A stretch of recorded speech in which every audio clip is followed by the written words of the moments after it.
Uh,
all right. That's if y'all can hear me. Probably can. I don't know. But I'm gonna do a I'm gonna do a talk with y'all boys. Right now I'm just sitting here just wrapping it up or wrapping. And first of all, special shout out to my brother Super Mike.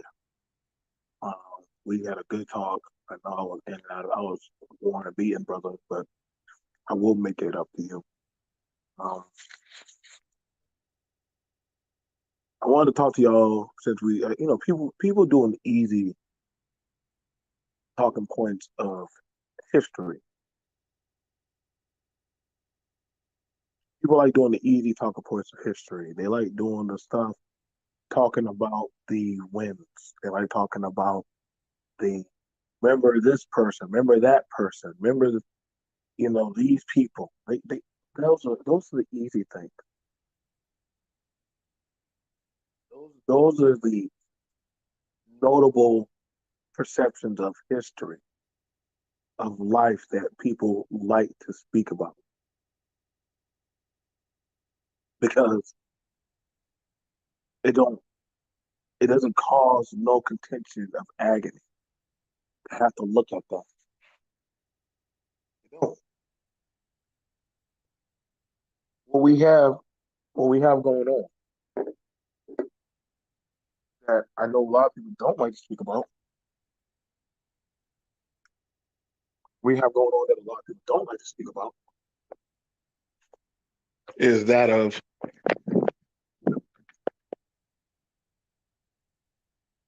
we have going on that a lot of people don't like to talk about is that of an era that some of us were born in, were created in, were byproducts of, even to giving a place of the birth of a lot of these talking points. You know what I mean?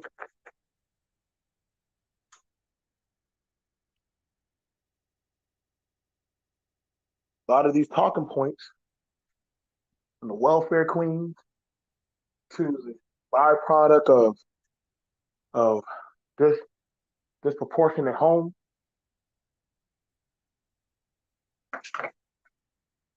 See, I don't want to talk about the easy stuff because different groups will tell you never forget. Y'all like to talk about the cool topics. I don't care if we talk about the cool topics because in the end of the day, you have to ask the question, how did you get here? What puts you in that certain type of limelight? Oh, Bunny, I definitely you got to come through for this one. We need to have, like I said, you did a killing. Yo, shout out to Bayou Bunny. She's sitting on a gold mine of stuff that she's gonna be dropping. But we definitely, I got to hit on this one. I'm getting on my laptop right now. Get on my laptop right now. I mean, on my computer.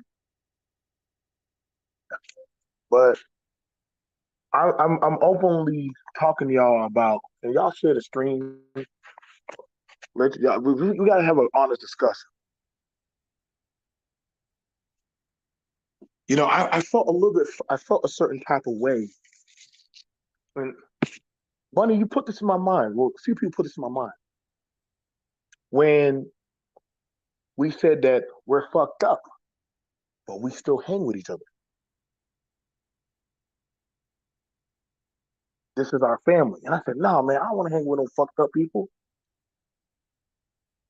But this is a product of the remnants of my family. Now, the majority of the people that you see or that y'all hear from, we're going to exile. We're going to definitely have this talk, y'all. Listen, though, I want all my minority people, all my people from the gutter, all the people from the come up. I want all of us. All the 80 babies, byproduct. I got you. Okay, I got you. I got you.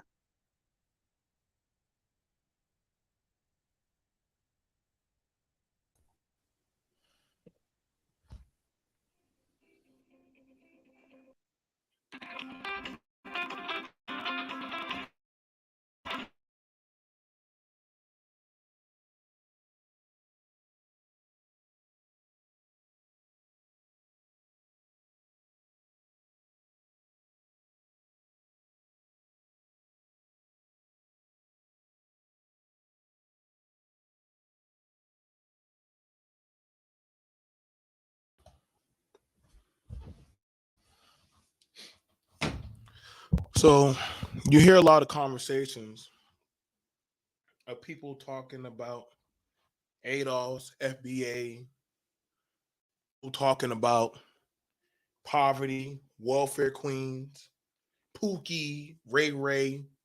They're talking about the pimps, the hustlers, the fighting, all the stuff, right? All this type of stuff. See, when I hear a lot of people talk about us, right? I don't really get too mad, but I understand where we came from. I understand the class that we're in. We're a product of the crack baby era, myself included. And I know it hurts a lot of people say, whoa, whoa, I'm not part from there, but you an 80s baby, a crack baby. You part of that era. An era that really set up and destroyed and set back. Y'all forget the war on drugs. Y'all forget the war on the home. Y'all forget the war on a lot on our economy.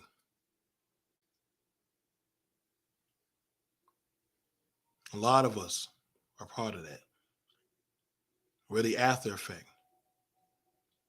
We're the residue in the burner. My dad came back from Vietnam. He wasn't the same.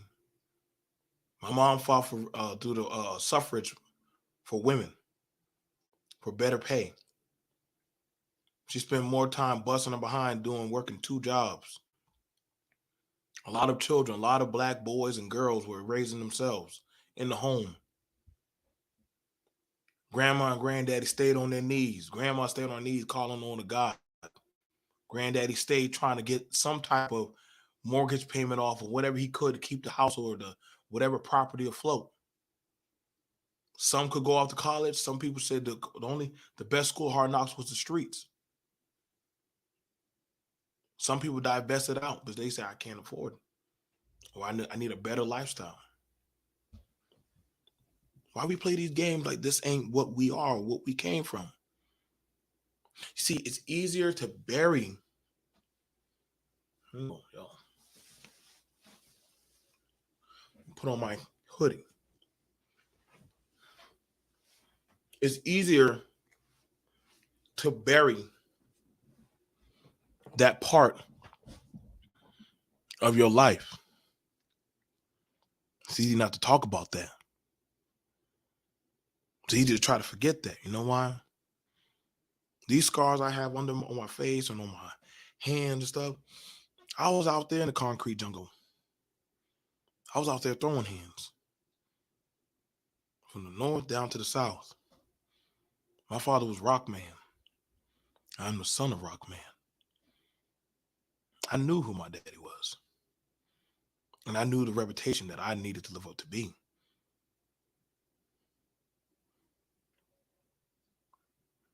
I was told to leave my home or die in the streets. I lost 2 children as a byproduct of the lifestyle. 2. 2 of my babies are in the grave. I'm not a saint. I'm not a hero. I'm just a byproduct after effect of conditions met and put on people. And people could say, well, you'll use a victimhood. This is America, Jack. To make your dream come true, you got to step on somebody else's dream. It's a competitive world. People get used for narratives all the time.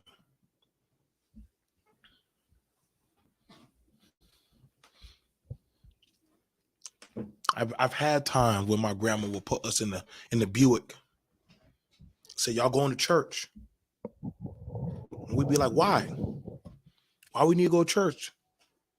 Because she knew we stayed out in those streets on Friday or Saturday night. There was always a young boy between 16 and 20. At least 4 of them dead.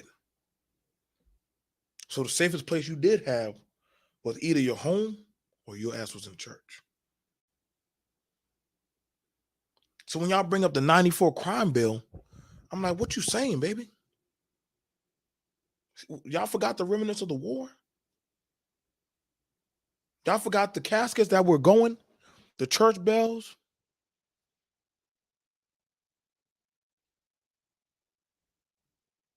After a while, we stopped crying at church. We stopped crying. It was nothing for a child to go to school one day, come back to his house, and the door was kicked in from either A, some people ran up in there, or B, the police ran up in there and took everybody in that house. And you would have it where either foster care would come get you, or you had a relative to come get you, say, come on, you're going to come stay with me. We were disproportionate a long time ago.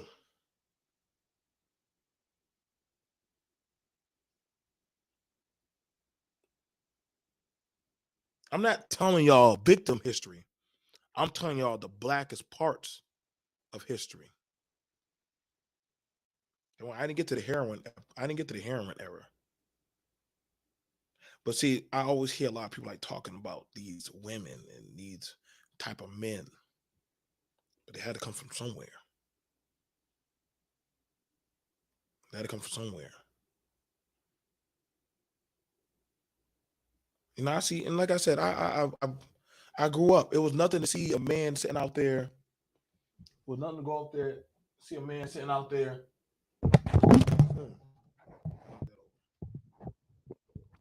Man sitting out there, hitting that burner, have that torch, cooking.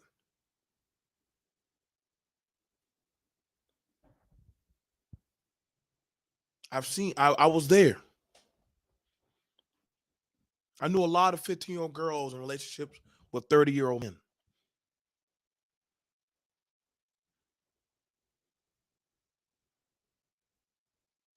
Your grandma, the reason why she couldn't say who the father was, because it probably was a man that she shouldn't have been involved with.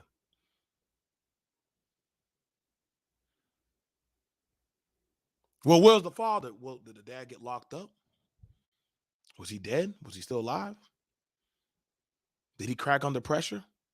But he couldn't afford to feed his family?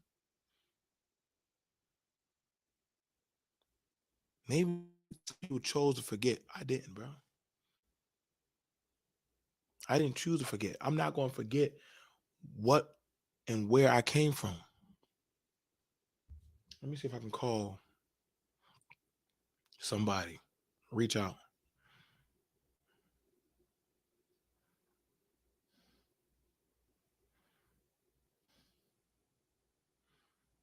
Let me call somebody and reach out.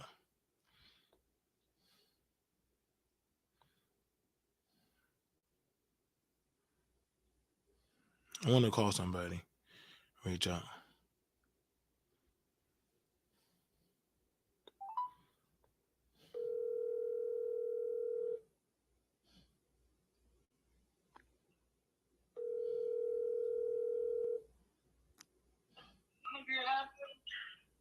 Yes, sir.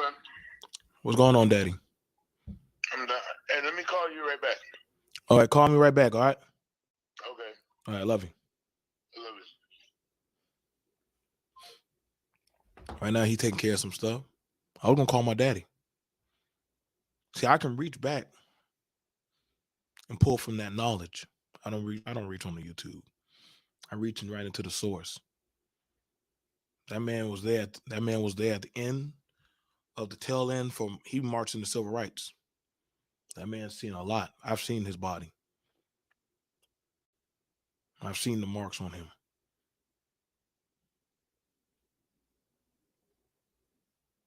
I've kissed that man on his forehead. And I rub camel oil lotion on his feet, his calloused feet from working. Because he's old. I love him and I honor him. And I honor my mother. I don't judge them because that was their fight. We like to throw a lot of salt on those type of people, on them. Like to talk from your high horse about them. But you wasn't there. If you was there, what would you have done differently? What's going on, Chef? What's going on by you? Okay. We like to jump on, talk about, well, the men, why didn't they fight back? Oh, who are you going to fight against, the government?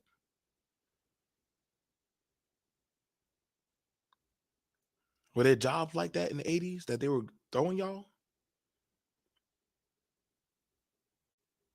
Like I said, we like to jump over. See, when we talk about Black history, do we talk about the blackest parts, the dark parts of history? See, Black history, you understand, to you, it might be a pride, but to other people, it might be a stain.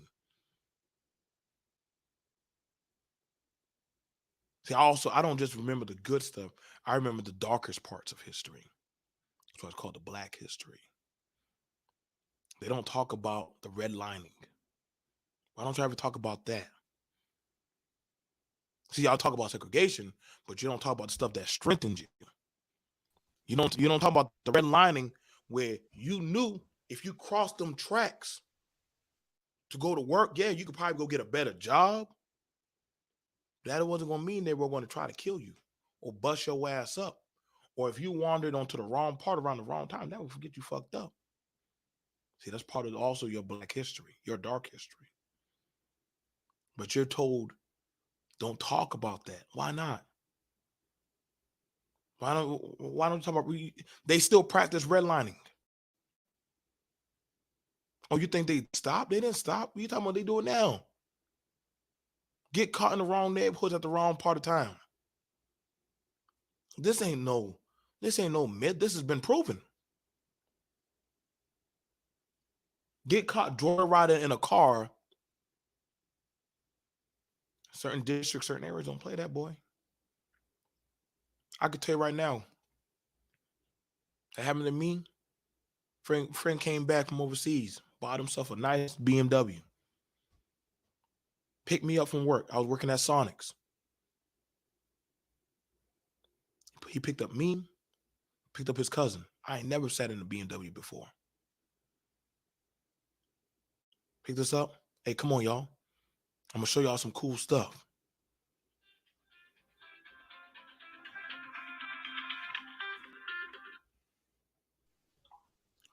Hello? Yeah. Yeah.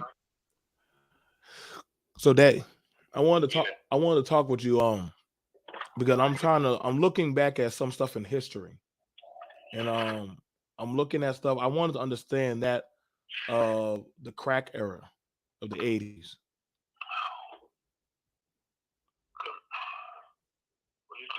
What you talking about, son? I want to know why isn't that talked about, or why is that not something um that we don't actually try to understand or express that part of the era.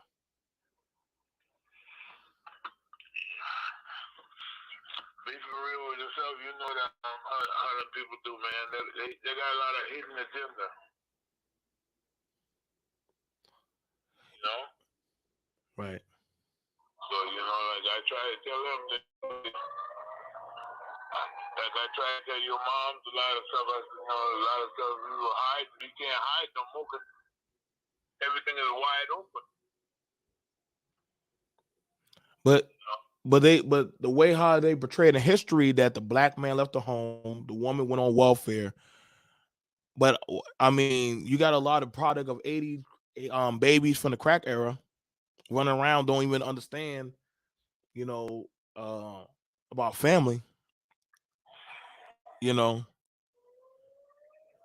there's a lot of disproportionate. I look at it as a lot of people are after product of the that era.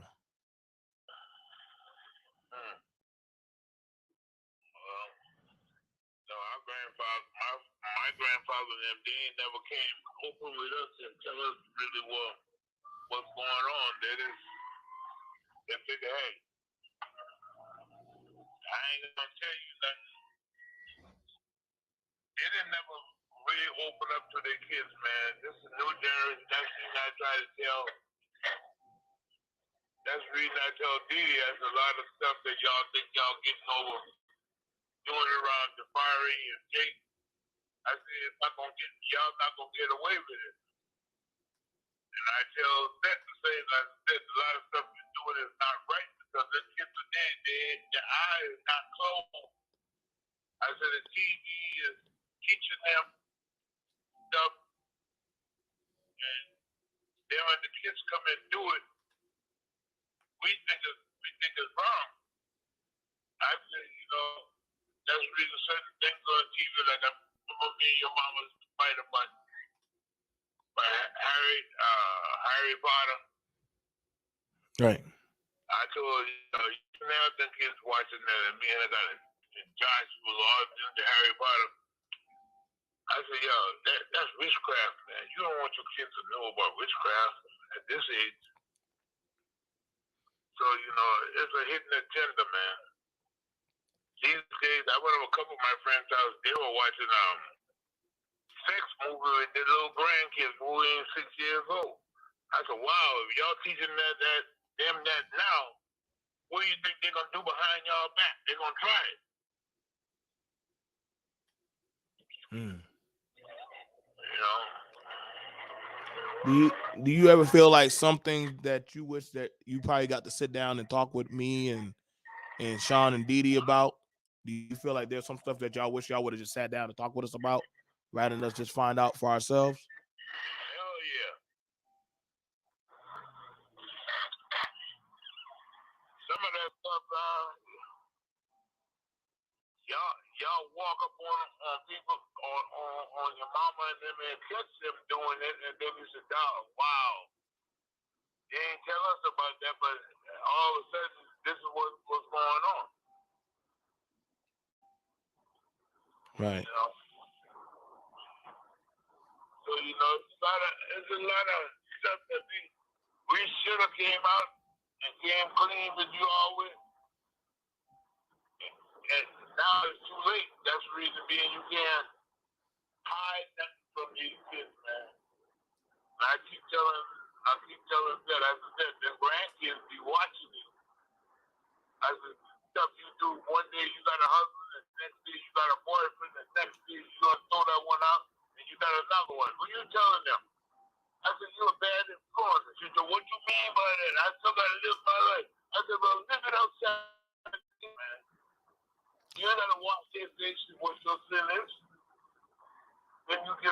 you call yourself going in the pulpit preaching.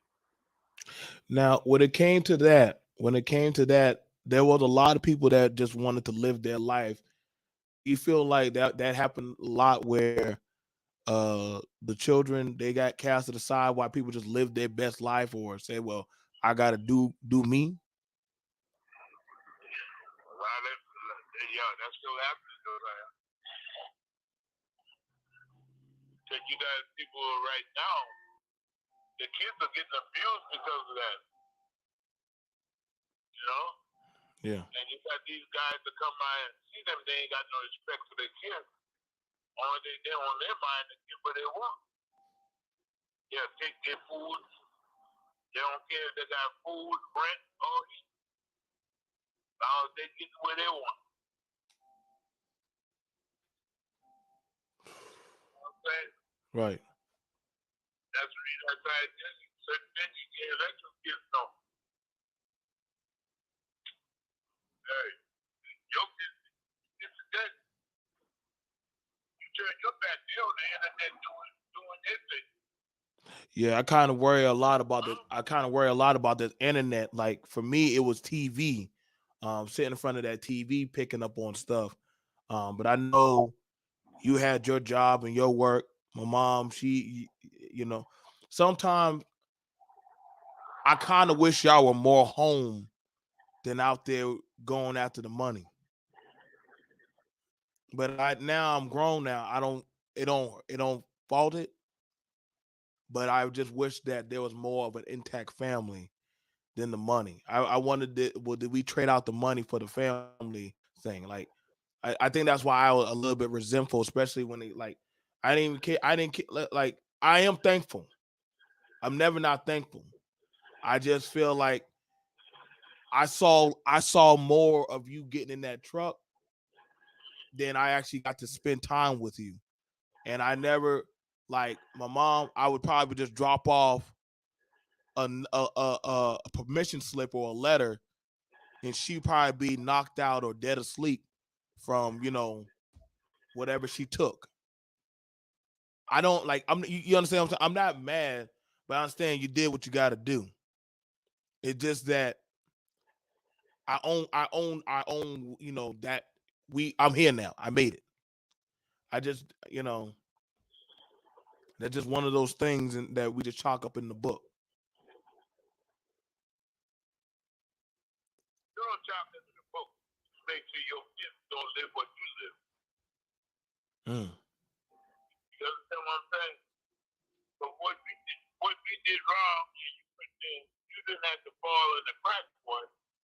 So you don't have to let your kids be able to sit down with Aiden and him and say, look, these are the things that you should do. These are the things that you can't do. When you want to do these things, make sure you be grown out on your own. Because right now, today, I don't think none of my kids ever see me sit down and drink with you. If I were her side, I'd drink and get drunk. But none of them touch me on my, they didn't touch my back. You see me with it in my hand. Yeah, I don't think there's ever been a time we ever sat down and got and drank with you or got drunk or any of that stuff. I never can. Yeah, you could take that one that you never had that with us. I don't know how some parents do it, get drunk with their kids or high with their kids. I don't know how that to me just too that's crossing too many lines. That means if you think I know respect. When Sean is to bring his buddies in the movie, and then they're going to Sean his buddies come on. Well, Sean, I'm going right.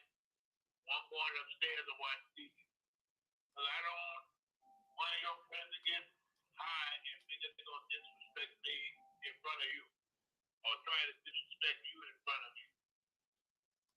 So that's your peers. I figure, hey, that's your kind of stuff. Stop and then say that now I come up to the bar and they say, oh, my buddy come up and say that. Well, put the coffee on the table. I'm going to the bar. I'll be back by 12, 1 o'clock. I'm giving him any respect and he give me mine. So respect is given and respect is earned. Do you think that the household? Do you think the household lost respect for itself, or Yep. If you don't put those feet down and be the man of the house, one kid, whatever you say, is supposed to be. You do have a boy, but her boy is not empowered, not yet to voice your opinion. First of all, whatever you tell them kids, that should be in goal, you know? Because the bottom line, you the head. So me and if he talking sometime, I tell him that, look, you coming from. But remember, what I say is the last word, you know? right? That's the way it's supposed to be. Like my mom, your time, you know, drink it in. Get tired with your wife, because you know something, when it gets to that last drink, she gonna want it and you gonna want it. So that's gonna be argument. So if you ain't drinking with her, you ain't gotta argue about the last drink. Right. Somebody you that before? Yes, sir. Huh? Yes, sir. I ain't never been accepted together all these years. She ain't never drink with me.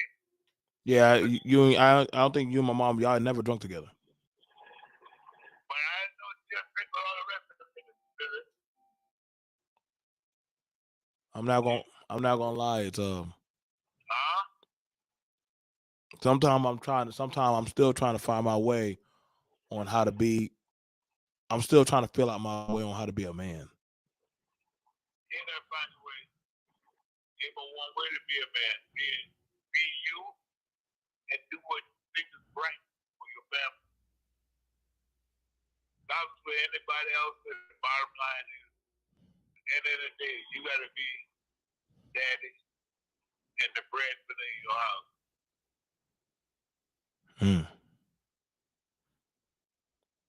Yeah.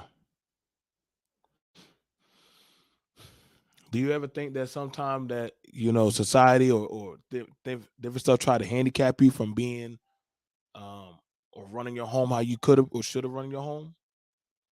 You think there was?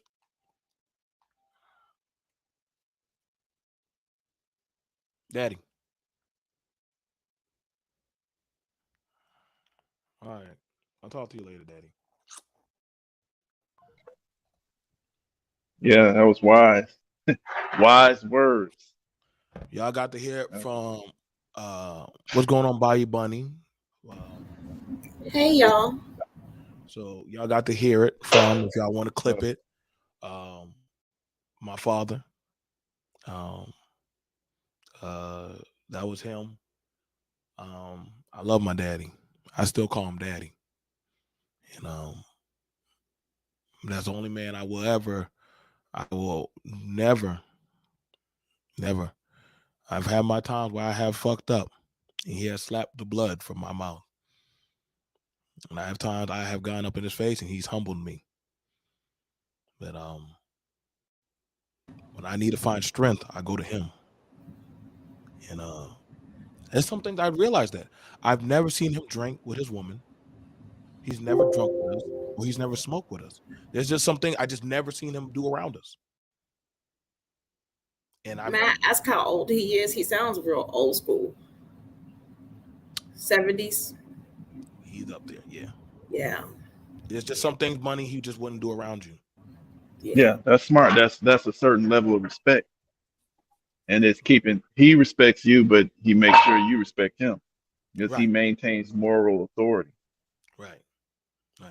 He will give you that utmost respect. Like, you know what I'm saying? Like, if he saw Bunny about to take out the trash, he'll grab the trash out of her hand and take it outside. You know what I'm saying? He'll talk with us, but there's at certain levels, he'll separate from us as a man.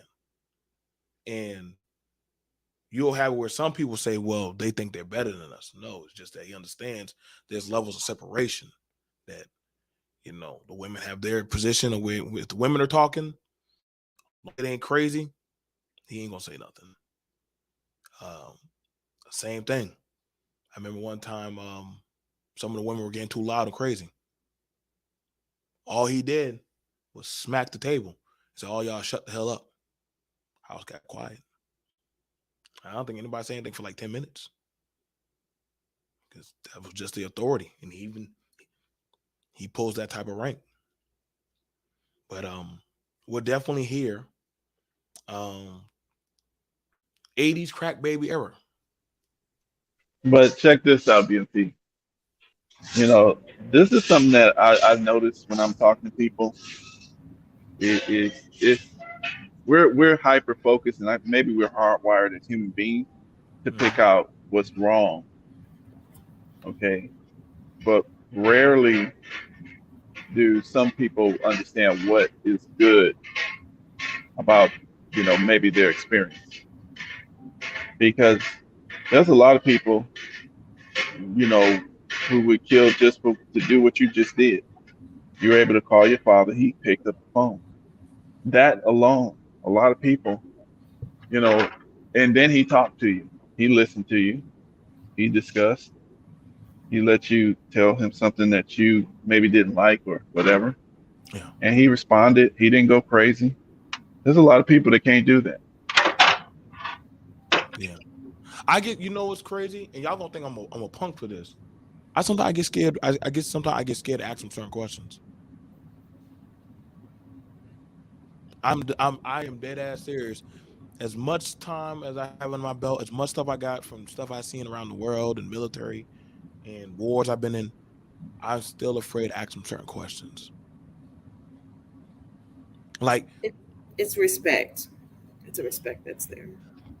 but you know what? But you see, the thing about it, Bunny, like hearing him say that, like,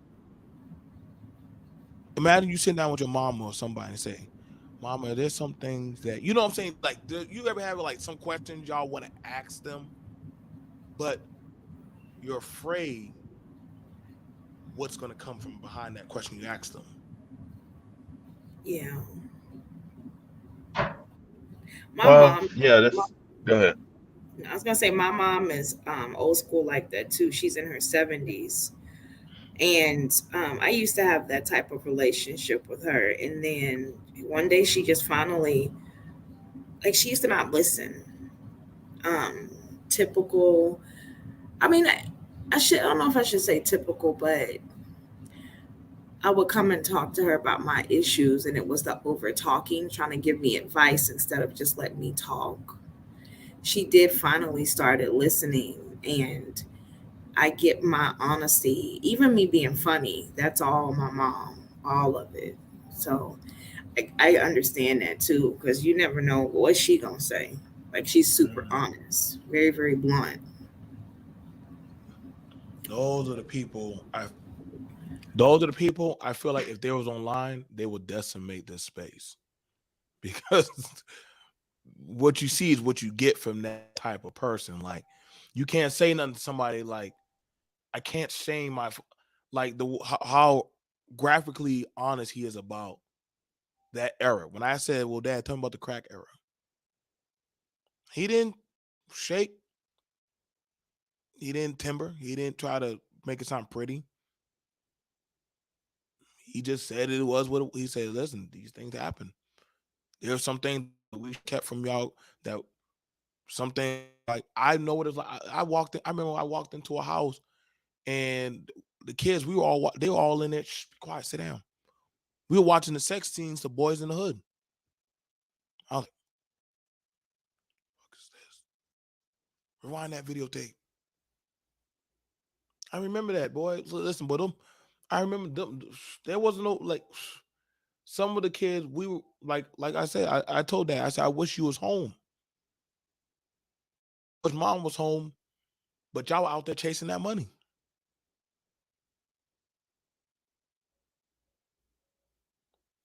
Crack era. We always like to call. I hear a lot of names being called on the household, the welfare queens, single mothers. But where was the daddy at?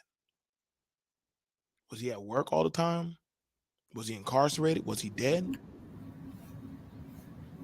They don't like talking about that. They don't like it. Like you said, it goes back. Honestly, it goes back before the war on drugs. That wasn't the first crime bill. The first crime bill was in the 70s. I was gonna get that. We're gonna talk about that later too. We're gonna get at that too. Go Yeah. ahead. Yeah, the thing. Oh, go ahead. No, you good, babe. No, it goes back to the crime bills, most definitely. And it's a lot. I don't want to skip ahead too much, but yeah, Well, see, you got I it. don't like. I know more about the crack era because not off of having to read, because I lived through it. You know what I'm saying? Like them pictures. I remember you would have a white man in the news come up and take pictures of us black kids out there playing, running around in sandals and all that stuff, and out there in the streets and stuff. And we playing rock ball. Yeah, we like each other and playing dodgeball and stuff, and cars driving up and down and stuff. We playing in the street.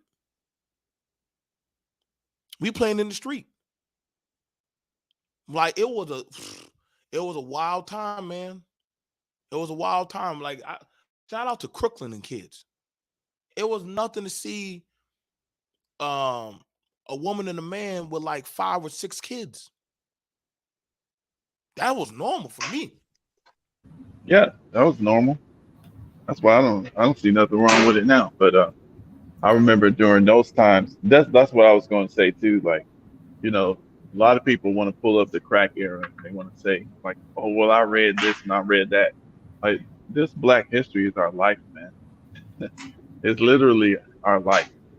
So there's a whole bunch of different aspects. Yeah, we can look in books too, to see the part that we didn't know. But it's like, we all lived through it. Seeing crackheads, the drug dealers doing crazy stuff, our friends, people telling us, go ahead and make $200, take this to this house, raids on your house, police raids and all that kind of stuff. So yeah, like It was some people where their parents, well, everything was normal the week before, and the next thing you know, everything in the house, mama's, up all night selling everything in the house, or daddy's doing the same. And it happened so quick. The addiction was not something like with the skipping forward to this opiate addiction, this because the opiate, this heroin thing that's going on, people make it seem like it's just affecting the others. That's not true at all. um, it was rapid, very, very rapid. And it's made like, I mean, from what I remember, right? I don't remember everybody just being happy on food stamps in the Right. late 80s, early 90s. That was embarrassing to, and this is when they still had the coupon, the things that look like The dollars. the currency. Yeah, Monopoly. Yeah. yeah, like that was not they something. made them brown and ugly. They made them in the coupon book, and Yeah, you had to pull them things out in front of the cash register. yeah. The only good thing about it, if I'm being honest, was okay, you got money back from it with the change, but at the end of the day, it was still an embarrassment. There was a sense of pride that was there. It was Now, embarrassing. Bunny, why is it? Because I hear this get thrown at a lot of women a lot. Why do they make it seem like that was a boisterous, happy time? But I remember, listen, boy, I used to sling my head down in the cart when my grandma, my auntie, and them would pull out that wad of cash, and they'll call them the price mark. We got food stamps. We got welfare money, and I come out there, start doing the exchange, and everybody in line, like, oh, here we go. Like they all be shitting to another line. You're like, shit, Mhm. fuck. Why they? Now the funny thing, why they put that on a lot of you as the black woman? But to be fair, there were more other groups of women using that shit than the black women. It's because it makes it easier it's easier not to take responsibility. I'm just saying, like, one of the biggest savers on food. Everybody remember, I'm sure we all three of us grew up on Sunday dinner.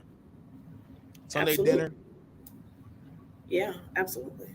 Yeah, mama, yeah, we mama, did that. mama bunny cooks a pot or cooks food Saturday and at Sunday. church. Yeah. We all know about that. So you didn't really have to cook. You probably had to, ladies would probably go there and help her cook and throw down. But there'll be enough food to make it through the week.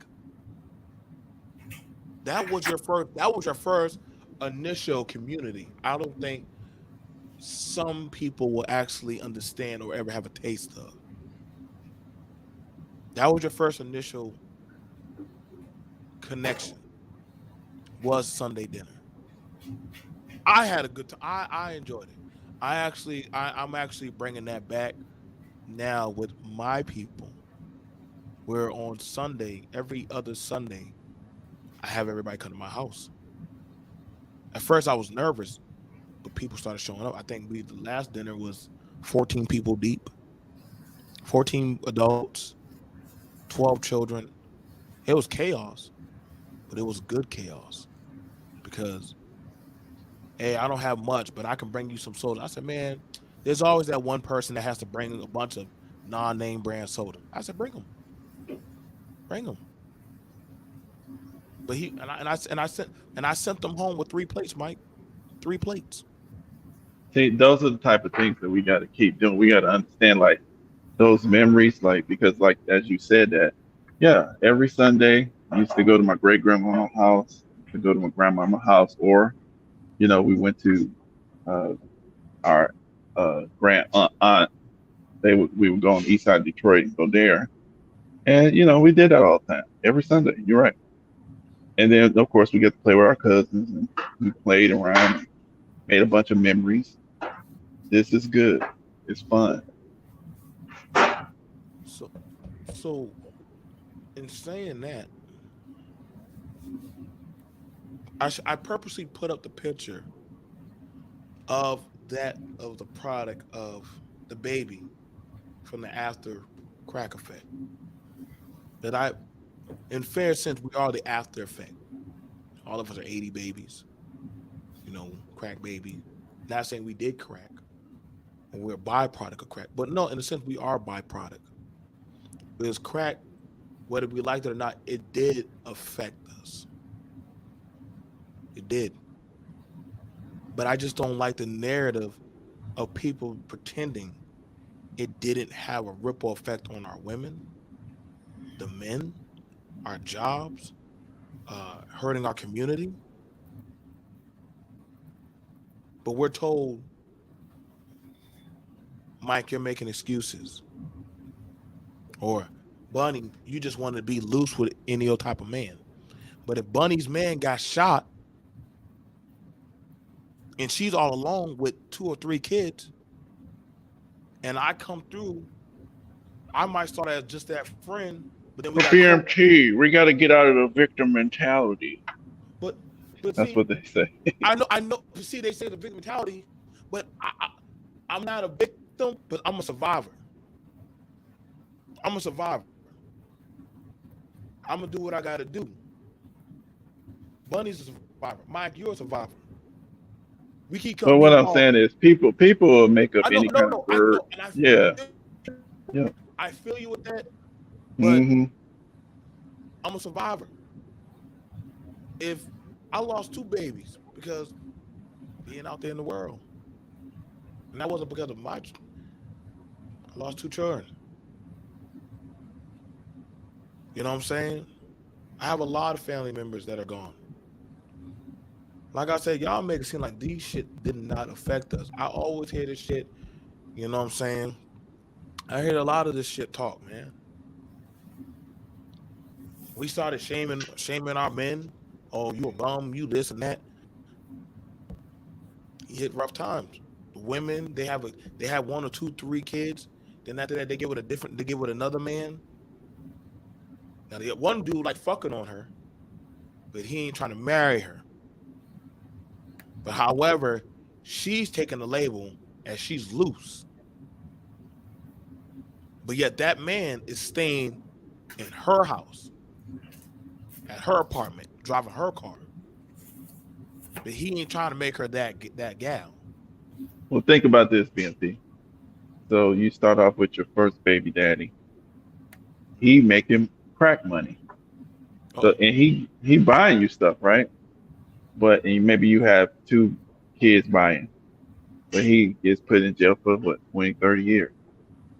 So now you need another baby dad. Okay, you get him because you too embarrassed to keep, you're busting the food stamps. You need some money for the rent, and the rent man ain't gonna take food stamps. So you got to send your oldest kid to the store with like 51s and a whole bunch of just give me 25-cent bubble gums until you get $200 or something. And so then of course you got another man comes around. He's paying a bill or two, and you go another baby pops out. This is what happens. This is practical. This is the type of situations that we went through. And then they had all this propaganda to make women feel embarrassed that they was pregnant, feel bad because they got pregnant.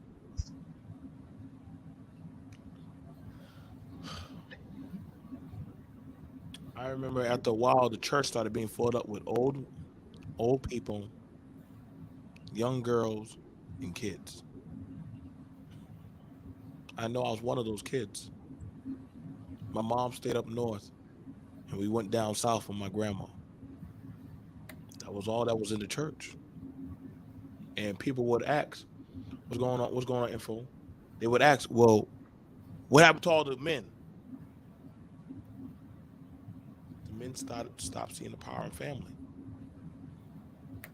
They started seeing power in the streets. They weren't going to listen to a gal like Bunny at home saying, "Stay home with me." Nah, I got to get this money. I got to get this bread. I'm not getting respect by the system. I remember my daddy and my mama arguing while we was upstairs at the top of the stairs listening. I remember hearing that kind of conversation. I didn't know what the system was. My older brother just said, "Shh, don't say nothing." I didn't know what it was. I never really saw my mom because she was always working 2 jobs. My dad was always out there. This was a lot of our home. We grew up watching the 90s were the 90s sitcom kids. I will talk about them sometime. But Cosby took a Kid. lot of damage, man. Thank you, the Cosby Kids. And we knew damn well listen, man, us crack baby kids could never stack to the Cosby Kids. We can never stack there. And y'all saying it's an excuse, but it's not, man. Because Bunny was taught to survive. She was taught how to deal with certain type of men. Ain't no Huxtable niggas walking around on our block. But you see if you think about that though, BMT, if you was broke, you had no good examples of what could be in your life. Let's say your mama was on crack, your daddy was on crack, your aunties and uncles. One of the uncles who had half a decent brain, he moved out of state and was making money. You never seen him. And you went to school and, you was stealing. Your friends was, doing little crimes and stealing and stuff. But then you could see Bill Cosby in them. Like, damn. It at least gives you a picture of what's possible. And I ain't doing that. I'm going to go to the army, like a different world. You had army people. You had options. It put in the child's mind options rather than jail. And that's powerful. That idea saved a lot of people.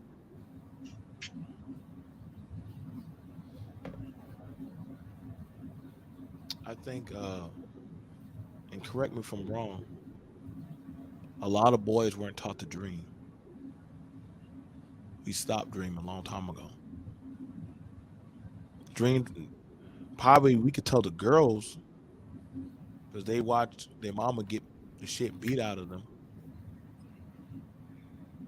or we've seen, or different other stuff.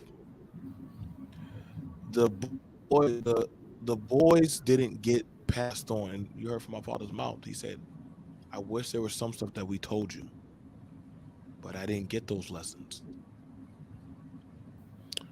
Bunny got a different type of lesson. Don't mind me using you, Bunny. When she said her mom would always try to overly teach her certain stuff. My mama taught me some stuff, but I wish my daddy had taught me. Not saying I couldn't touch him or reach out to him, but he was too focused on something differently. On what, on, you know what I'm saying? You get what I'm saying? And so I always remember my mama going to the schools. I saw a lot. If I literally had to tell y'all the demographic of who come to the schools the most between the mommies and the dads, it's night and day. It's not even funny. And I'm a father that goes to school. I see white men, Hispanic men, and yeah, white men, Hispanic men, black men. You at the bottom of the fucking barrel. You the last, unless you a janitor or a teacher, shit, or you lost. Only time we saw older men show up to the school were to pick up a young gal. That's the only time. Y'all think I'm fucked up for saying that shit, but I'm telling y'all what I seen.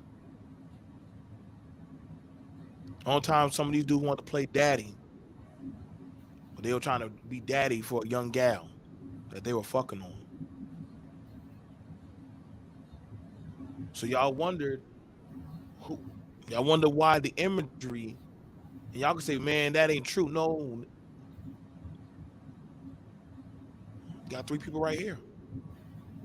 That's why some of the young girls, that's why some of the women don't know how to build with certain men, because they had a surrogate daddy trying to play, well, I can control her. And me and Mike saw these men show up around us, have the cars, had the money, No, that's a fact. had the That's a cars, the fact, money, man. the chain, everything that we wanted. We just had to be on board on that code. Bunny saw the girls that would get out of the car, have the nice little jeans, you know, had the shoes, the K Swiss, the Reeboks. Oh, you made it if you had some Nikes on. Shit, you definitely made it. Had the nice gold hoop earrings. If you had a good, nice $30 or $40 weave, that's back in the day, y'all. Weave was a lot cheaper. If Yeah, that girl man. See, could I'm gonna tell you. afford, Let me tell you a story. go ahead. Because you know, I never, of course, did any drugs or even sold drugs, but I had opportunities. I had cousins and friends that was doing that, and of course, we used to hang with each other, but I never did it. But yeah, I mean, they had some temporary money, and a lot of women were attracted to them. So of course, you're gonna get jealous. But if I didn't have a picture of what's better, then I wouldn't have been able to get through that without maybe trying to do what I had the opportunity to do. You see what I'm saying? Because you get disrespected. Nobody wants to be disrespected. So yeah, it's just like this is this is part of what we're seeing, and we're seeing the ramifications of it now too. You know, no father in the home, all these type of things that's going on, and but we're supposed to ignore that this stuff happened to us. You know, this is the problem. When people say ignore this is what gets me. Do you now? Do you think that's where the select and non-select talk come from? Do you think that's where the And when you select and say non-select select, talk? what do you mean by that? Select and not select? Okay, so you have the natural selection or the dominatory type of guy, okay, that would have the stuff versus the guy who didn't partake in that type of conquest, okay. And if you were the guy that was a runner, a carrier, or out there hustling, or you had some people who had that type of gusto or money, You know what I'm saying? Nice clothes, nice shoes. You know, you had some change in your pocket. You had a car. You were select. We were built off of monetary gain. You know what I'm Right. saying? Versus the non-select, those are the people that were getting handy downs. They didn't have a certain type of climate of a system around them. They didn't have the protection piece. You know, they fell to the wayward side. The girls who were in that crowd of 6 or 7 girls deep, walking down the hall. The bad that bad chick or chicks. You know what I'm saying? Like you had to select the non-select. The girl who Yeah, like I, I see you what know you're what I'm saying saying? because you're right. And I hear a Because the lot of thing men is, on I hear a lot of men on panels now talking about pain in the have and have nots. mhm. You said you I didn't mean, you're gonna participate. always have that dynamic, Right. You said you didn't participate. So no. that would mean you were not that guy. I wasn't Well, really that guy. but I had another way of survival. Like I knew another way, and that's the difference. That's what I mean about Mhm. the. That's why I even said the Cosby piece because if you don't really know another way, then of course you're gonna pick that way because you don't have no other information. But like I had other information where I knew, okay, I got options. I know I got options. So I can afford to be broke, made fun of right now for a little while because what I'm only in high school. I'm only young for like, you know, what 10, 12 years getting made fun of or whatever. But after this, I ain't gonna even remember these people. I knew that at that time. But of course, during that time, somebody making fun of you is like the biggest thing in the world to you. It'll cause you to change your entire behavior just because somebody maybe laughed at your pimple or whatever the hell they laughed at. It's like, or you was broke, or you couldn't buy this, or on 10 speed. You can't take a girl out on 10 speed. You're gonna take her out on a bus, nigga. You crazy. Here's some money. Somebody get my friend, he sold drugs. He was like, man, Mike, take $20. He gave me $20. I was like, I ain't Mhm. taking your 20. You probably that's probably a setup. It's probably crack on that 20, man. I didn't know. you know, Did your but parents talk to you? Like, was it a conversation? Was that like, was righteousness or in those well, conversations? yeah, all of that. Yeah, my parents exposed Yeah. me to all that kind of talk. So not only that, but they literally showed me stuff. So and plus I had family members. I knew they was getting arrested and stuff.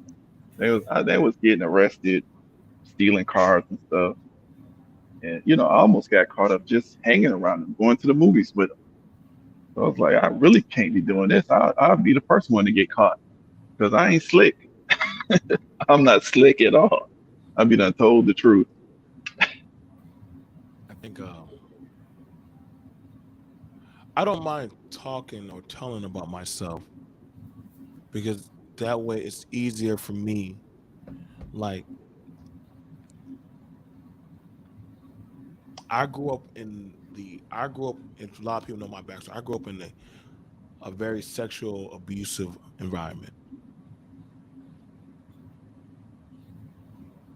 It was nothing for adults having sex with kids. It was nothing. It was almost a norm.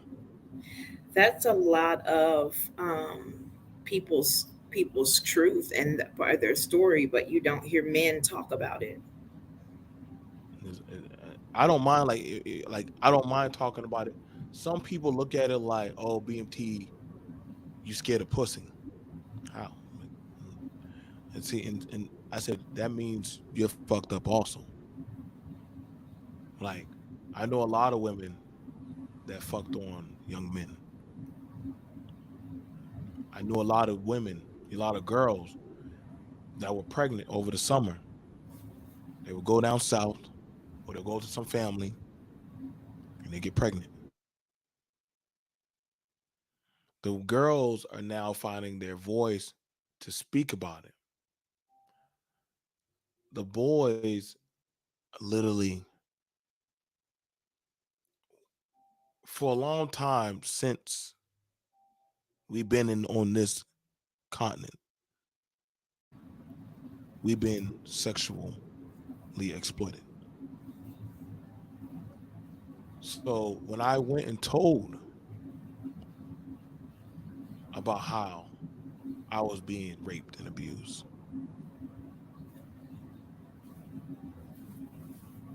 they said that I should be thankful.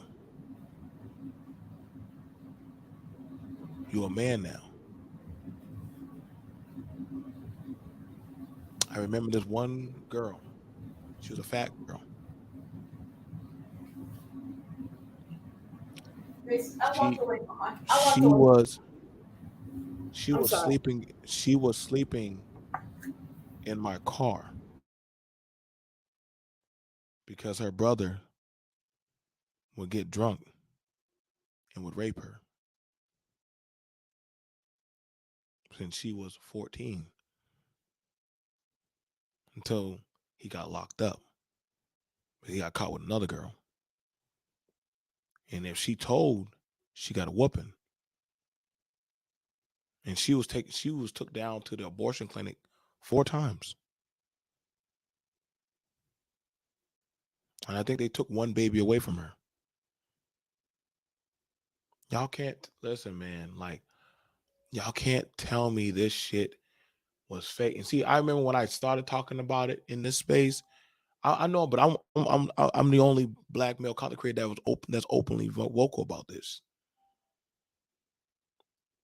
Black men, y'all didn't unite with me. Y'all didn't want to talk with me. You're triggering people. That's what it was. That's what it is. So, granted, it still hurts.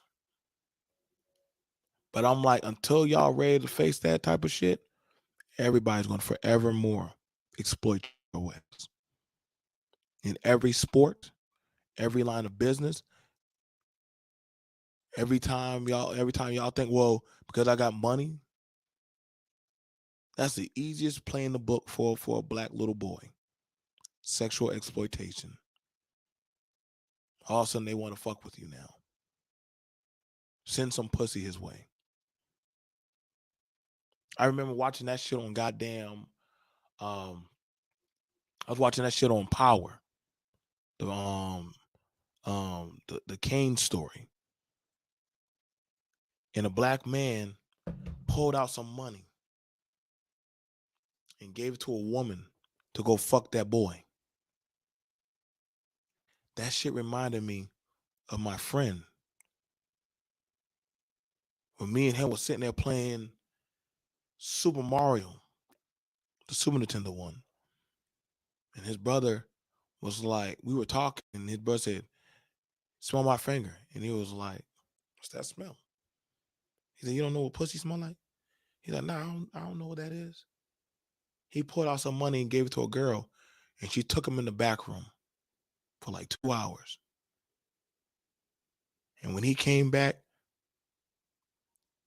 you know, the girl and my homeboy and them, they all left. All the older kids, all the older ones, they were like 19 and up left. He didn't want to play video games. He didn't want to watch TV. That nigga was quiet as fuck.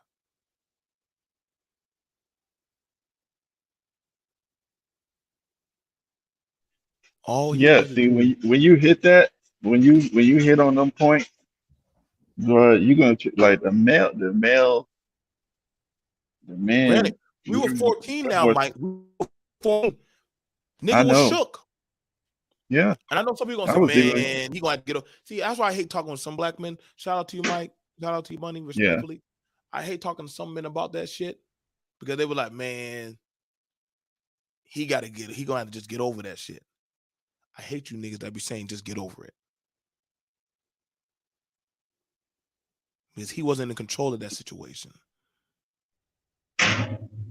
That's how they got over it, though. That's what I mean. Like when you hit on those points, them people don't want to face what happened to them. Because, you know, actually, you know, stuff like that happened to me, but I didn't process it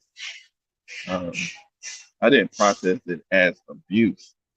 Because, you know, I had family members who were female practicing on me, you know. So Mm. that's what they were doing. So I mean, and I guess, it was like I said, you're 8, 9, 10 years old. And you don't process it, then process that as abuse. And I don't fault them. Like I said, I don't get mad at them or nothing like that because, like you said, we're all swimming in a swirl of crap, So,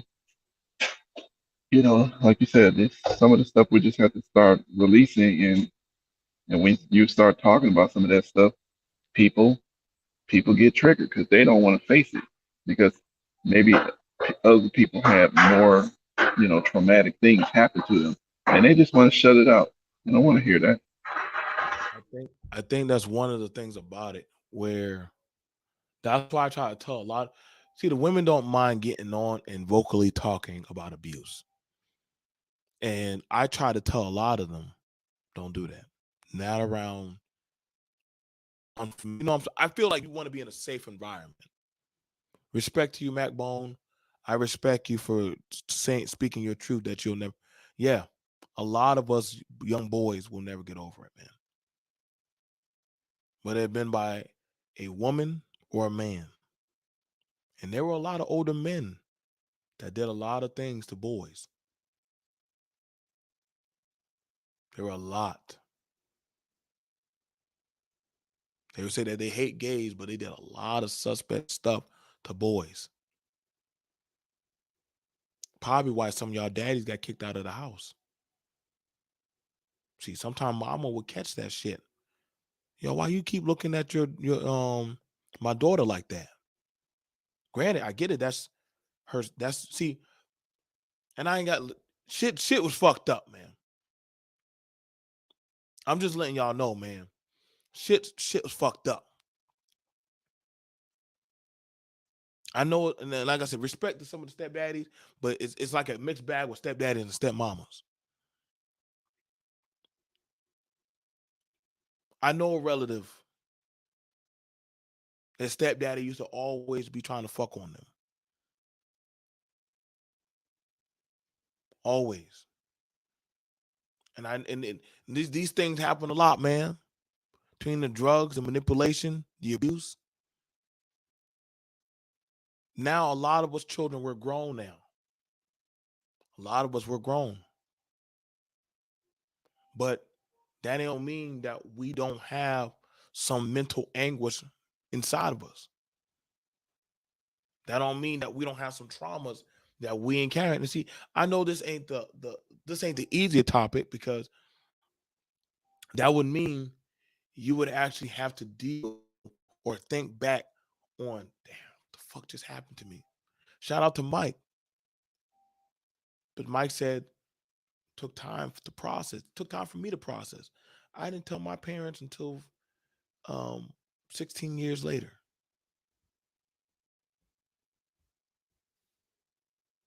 I didn't tell them till 16 years later. Everybody didn't make it unscathed. A lot, actually, majority, not, I'll probably say a good 80% of us didn't make it unscathed through the crack era. A good 80%, either it fucked up somebody that was attached to you that it's just like, damn, why can't they get click? Then you think back to what they came from or what they went through. And after a while, you just say, okay. I love my mommy. I love my daddy.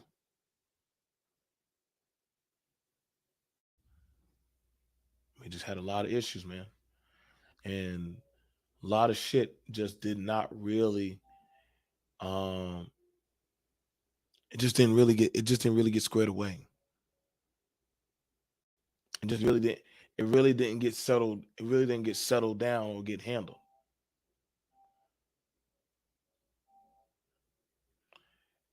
And because of that, that's why we are the way we are now. That's why you hear a lot of people talking about game and all this other stuff. Anybody had to teach me game. I was born in that type of game. I lived through it. Some of y'all talking about fantasies. Oh no. We don't have to tell the life story of the streets. We're not trying to do that. That's we're just talking about the crack epidemic. Thank you for that, Mac. But we're just no. Right now we're just looking at the byproduct of these kids. I'm a byproduct. Mike is a byproduct. Bunny is a byproduct. I thank you for that, respectfully. But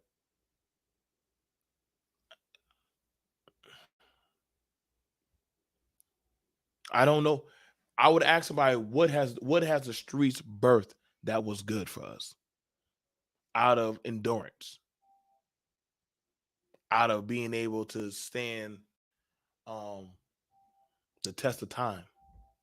If you can survive the streets, you can survive anything. But that don't mean you're going to be functional.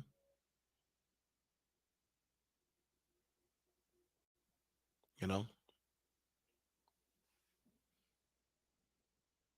No.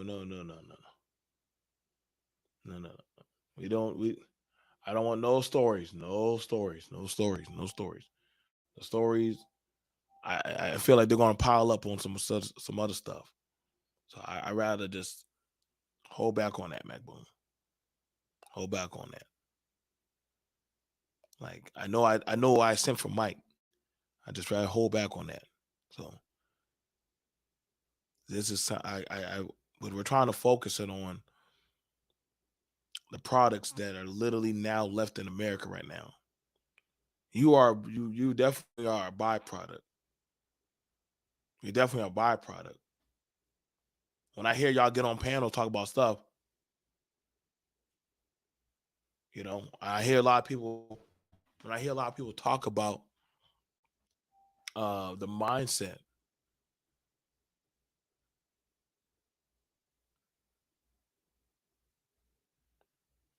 It's not one of those things. Hang on, let me see. Maybe one day we do need to probably take some time when we got the time to really, because see, the worst thing you can do is like when you get into a situation where you're kind of releasing like especially an event, and then because of logistics and time and stuff, somebody cuts you off in the middle of that event, and you don't really get the chance to clear it all out, and then you're kind of stuck in that moment, and that's dangerous. So maybe it is a time where you might want to, No, like I know. a safe space time or something like that, a period, because like I told you the other day, I'll do that on my channel too. But yeah, but it does have to be at a certain time when we got the time to sit there and really at least deal with, one or two situations and let people really fully get that out, because that's, that's important. But when you Right. go do subjects like this, these deep subjects, and you start triggering people, and what happens is it's like, okay, this is a good thing to get up, to start trying to clear this stuff up. But yeah, if it ain't within a time frame, you don't want people to start something and be like, all right, stop right there. We can't, no, we ain't got no more time for you. That's not good.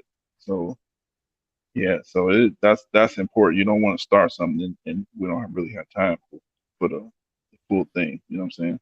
Right. And so I don't want nobody to feel like that. But we just understand,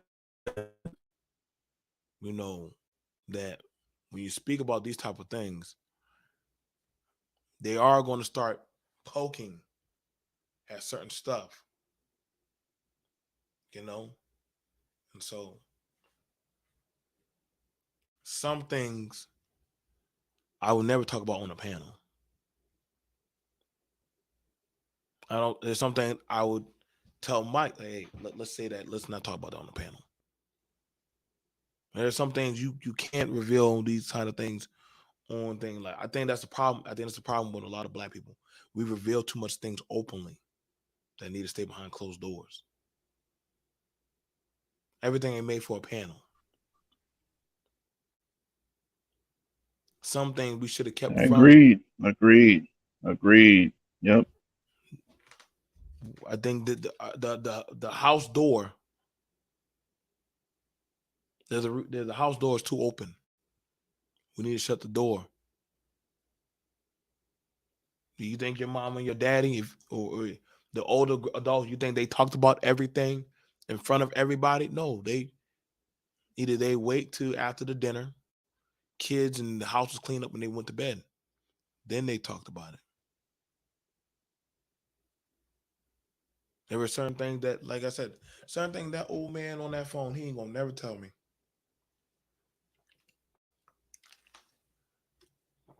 He respects me as a man, even when I said I'm still feeling myself out. He said, "You a man." He receives me and respects me as a man.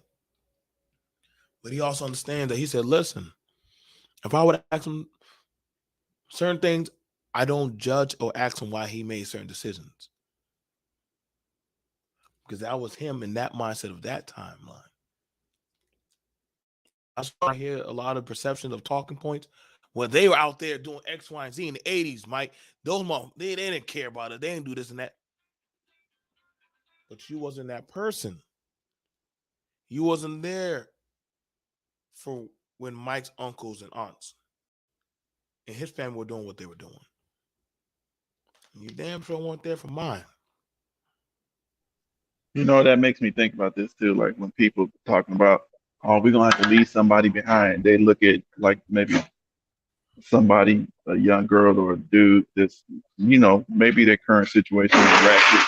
They might be homeless or, you know, doing some crimes or some evil stuff, but they got kids, and then they make this determination like, oh, you should not be allowed to reproduce.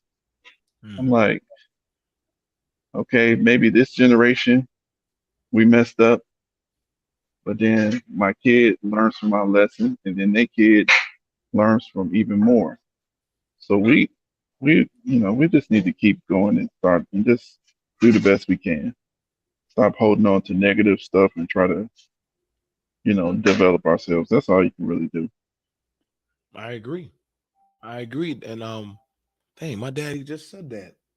He literally said, he said, listen, the best example was our failures. You saw where we slipped up at. All you had to do is fix it. Just don't do what we did on those failures. We like to demonize what they did back then rather than say, thank you, Uncle Mike, for that lesson. What? I saw how far you made it and where you messed up at. So when my turn came, I didn't take that path. I took the other one. I saw what you applied for and did, and I saw how it played out for you. And so my best teachers were my people before me, their failures. Those were my best teachers, watching them fail. I'm not saying I wanted them to fail, but into your best lessons in life are your failures. Because that means you think Jordan had the best jump shot off the rip?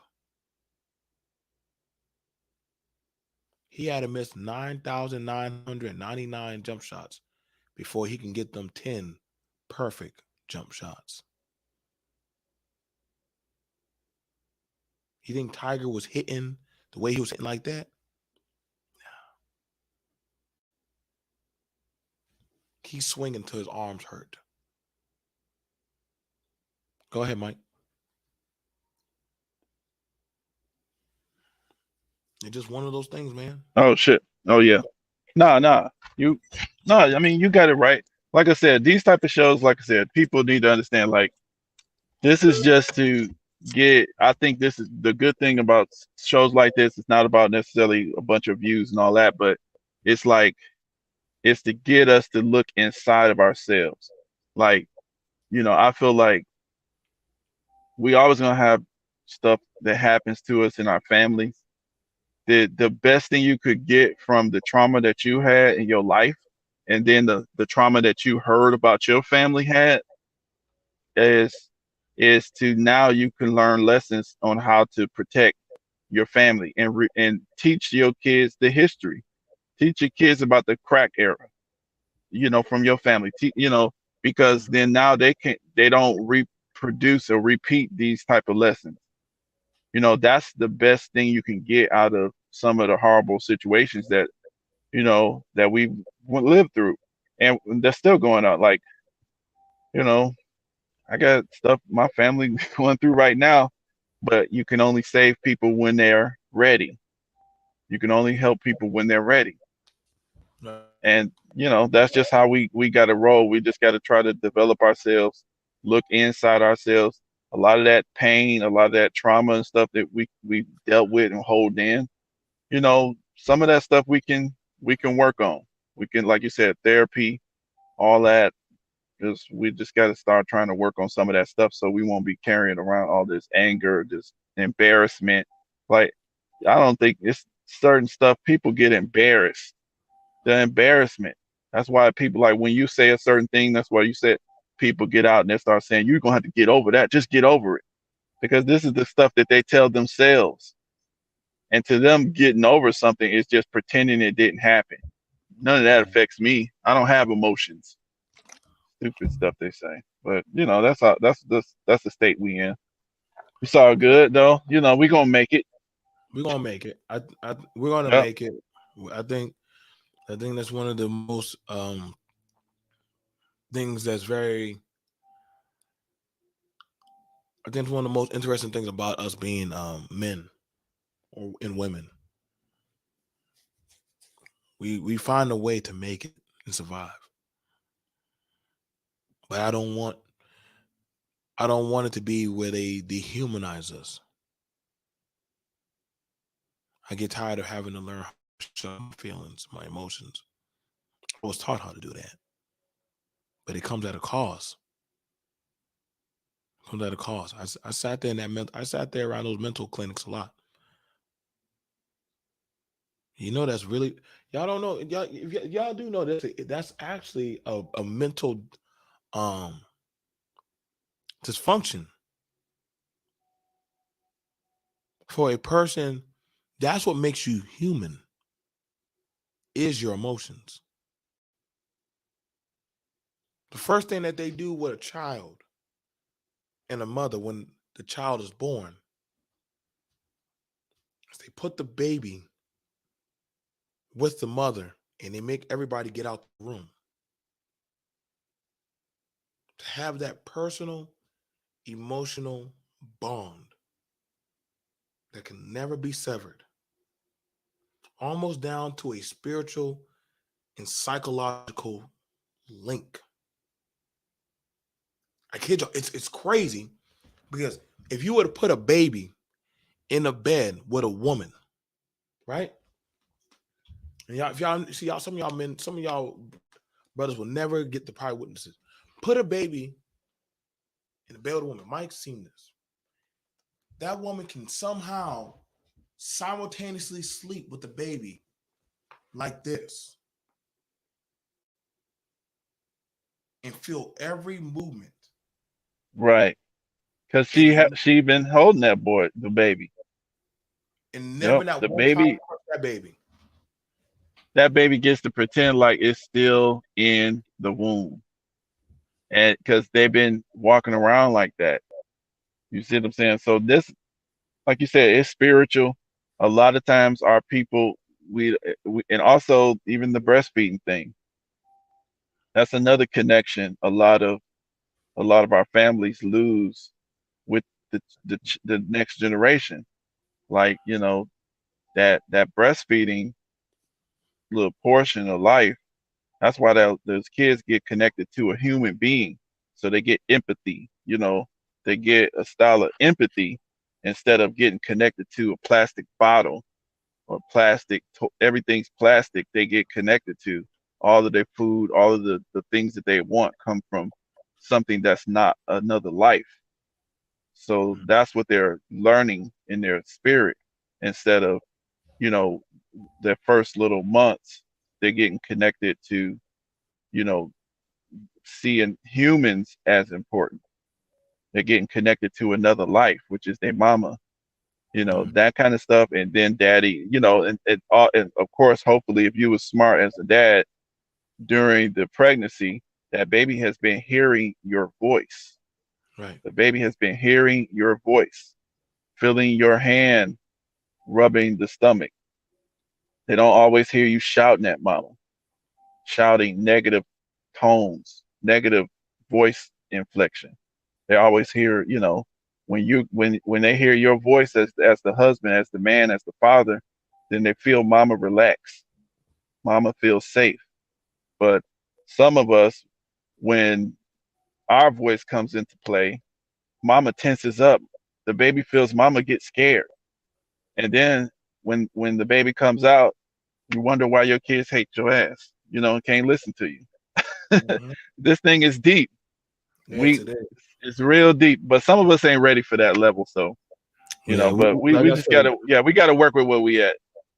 this is why um, I rock heavy when me and Mike have these types of conversations, because certain things that we talk on are from they're on different scales of experience.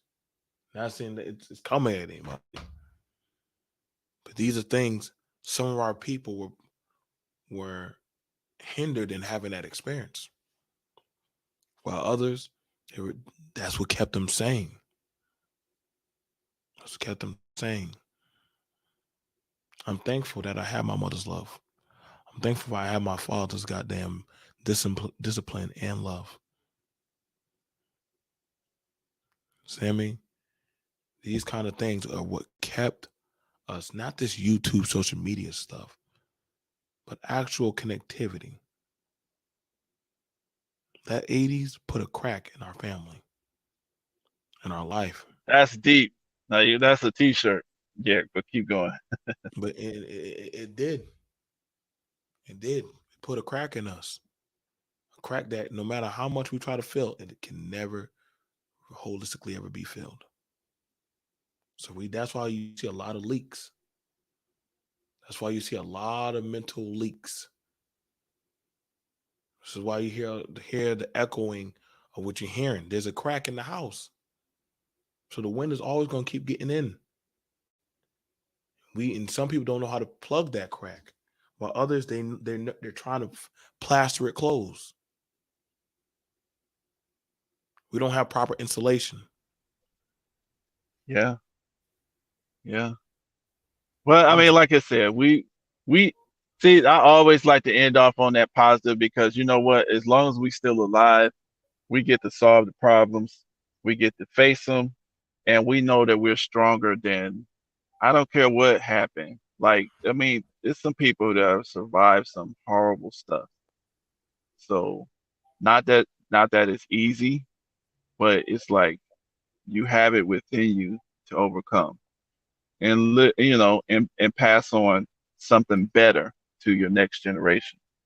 So that's just how I, you know, no matter how deep the situation get in, you know, I don't like denying no truth, but it's like it's nothing out here that you can tell me. And I know I haven't seen the worst of the stuff. I know that for a fact, but I've seen some stuff. I've seen some stuff, but it ain't the worst. But you know, there's people that have experienced way worse than me in prisons and all this, especially the sexual nature, like you said, the violations, the murders, people they love getting killed and all that kind of thing.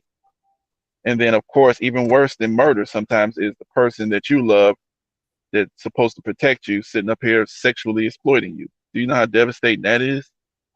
Insane. So, you know, but it's a way forward. And maybe that person, the individual, is maybe scarred for life, but maybe it will put impression into them to protect the next generation. So to to not pass that generational curse on.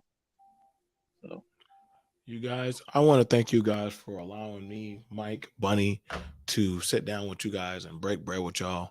I know it wasn't the latest or hip topic, but it definitely is a much needed topic that a lot of y'all conversations are echoing, and they're coming from that era. We haven't, and shout out to Bunny, I can touch with her. We got to talk about the heroin era. Oh, that's a very interesting one. That was one of the birthplaces of a lot of y'all music, a lot of y'all industry, a lot of y'all innovation. But it also was a place for a lot of y'all pain. Shout out to, I remember there was a song, Might Not Be Such a Bad Idea Again If I Never Come Home Again. A lot of people were trying to escape. Gil home. Scott Heron. Gil Scott. Yep, I think that's it. Yep, Gil Scott Heron. Might not be such a bad idea if I never come home again. Home again, home again. Kick it, quit it, kick it, quit it. Damn, man. And yes, He was battling. yep, He was singing. He was singing yes. from the. And That was a deep see, song, this is what I man. mean. Like, but see, this is some stuff it's like really this Black history is our lives. So it's more than just some Google search here. You know, we get to look at Google and stuff, but like you said, when you start peering into the dark depths of your family, even if let's say like my family, I do know a couple family members that did crack, but they survived. But none of my immediate family members did crack, and only some of my older cousins did it. And yeah, but at the same time, yeah, when we start doing that, boy, yeah, it gets deep. But we got to deal with that stuff. So I might have to start out the heroin talk with that song, man. A lot of our men and women. Y'all just don't know, boy. A lot of people were singing from their soul about suffering. A lot of people just think that we just using that victim. No, man. First thing my dad was like, "Hey, that system got us good, bro. That system got us good. And he ain't got nothing to do with none of this victim stuff. He was just telling y'all, listen, that system got us good. But he's not mad. He just understood. Y'all say the system broken. The system ain't broken. It's functioning. It's like a humming mechanism working perfectly. So we'll see you guys later. Much respect.